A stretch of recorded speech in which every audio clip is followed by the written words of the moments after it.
Well, let's take a look live now at Artemis 1. That's down in Kennedy Space Center in Florida. You can see it's there preparing for the big launch tomorrow morning. It was supposed to happen earlier this week. All of the final checks will be going on tonight and into tomorrow, and hopefully all of this will lead to liftoff from the tower tomorrow afternoon. And in fact, the hope is that we will see Betsy right where she is tomorrow as we watch this takeoff. Betsy, what is the feeling down there right now? There is a whole nother round of excitement. It's like a new surge of excitement that is popping up. You know, 2 days ago, I was the only person out here, and now there's more crews coming. We have a lot more that are going to pack in tonight, and tomorrow morning we are going to be here very early to get set and get ready, hopefully trying to beat a lot of the traffic. They're expecting some 600,000 people now to try to make their way to the coast since it is Labor Day holiday weekend, which actually may work out well for NASA, because if you're going to put on a show, you better have a big crowd.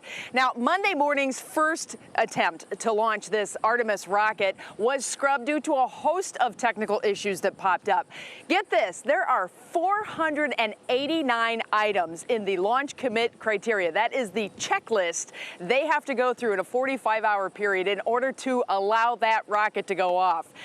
There were a number of problems that popped up. Most of them were pretty small, and most of them had been addressed earlier in 4 wet dress rehearsals. Those are like dress rehearsals all the way down to T-minus 10 seconds. When it actually came time for launch on Monday, it was a problem cooling the engines ahead of time that really ultimately caused for that scrub. Now, we introduced you to Jim Free earlier this week. He's a NASA associate administrator. He's basically, think about all the components of that rocket. Each component has its own director. He oversees all of them. So he's very high up in NASA. And he was in the room when it happened. He was there helping and guiding, make decisions on launch or no launch as all of these technical problems popped up. I got to catch up with him yesterday, had another little chat with him, and I asked him, please take us back to Monday. Take a listen. Yeah, actually it was when we had the first leak, when we first started loading hydrogen, because the way it had happened on when the exact one happened on the other wet dress rehearsal, it just took us out. There was no recovery. So when we went over the explosive limit, that was kind of a deflating moment. And then the team just figured out, hey, if we do it manually, tried that, and they were able to manage it. So once we got beyond that, I was like, I think the only thing that's going to hold us up is weather.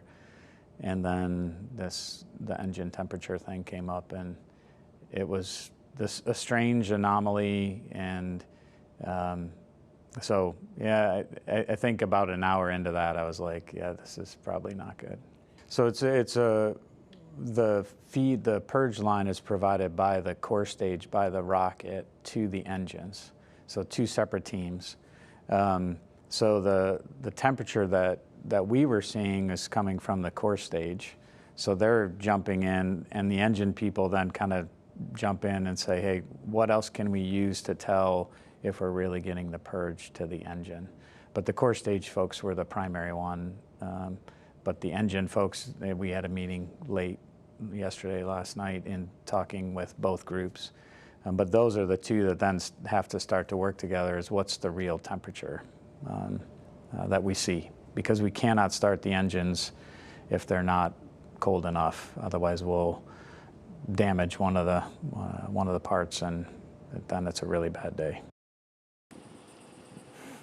Can you imagine being part of that discussion, trying to find and identify specific things? They figured out they have a bad sensor, and they have figured a new way around that. They have 5 alternative ways to monitor the temperature of that engine so that they can go through that entire kickstart and ultimately this launch.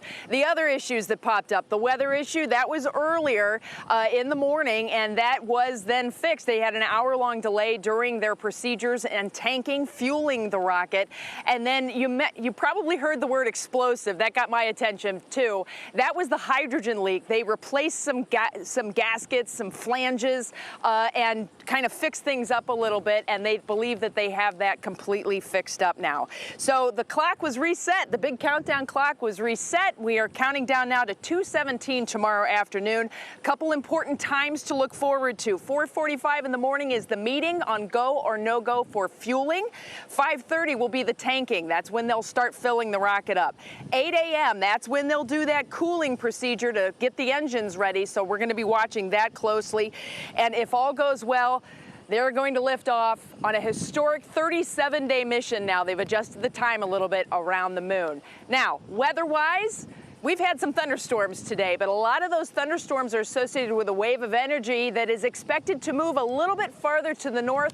We're anticipating onshore flow, which hopefully will be favorable. The 45th Weather Squadron of the Space Force saying that they have a 60% likelihood for launch to go tomorrow, although we could see some anomalies, some little checks and balances through the day. So don't panic if they start to, put a weather hold in place, because they have a 2-hour window to launch.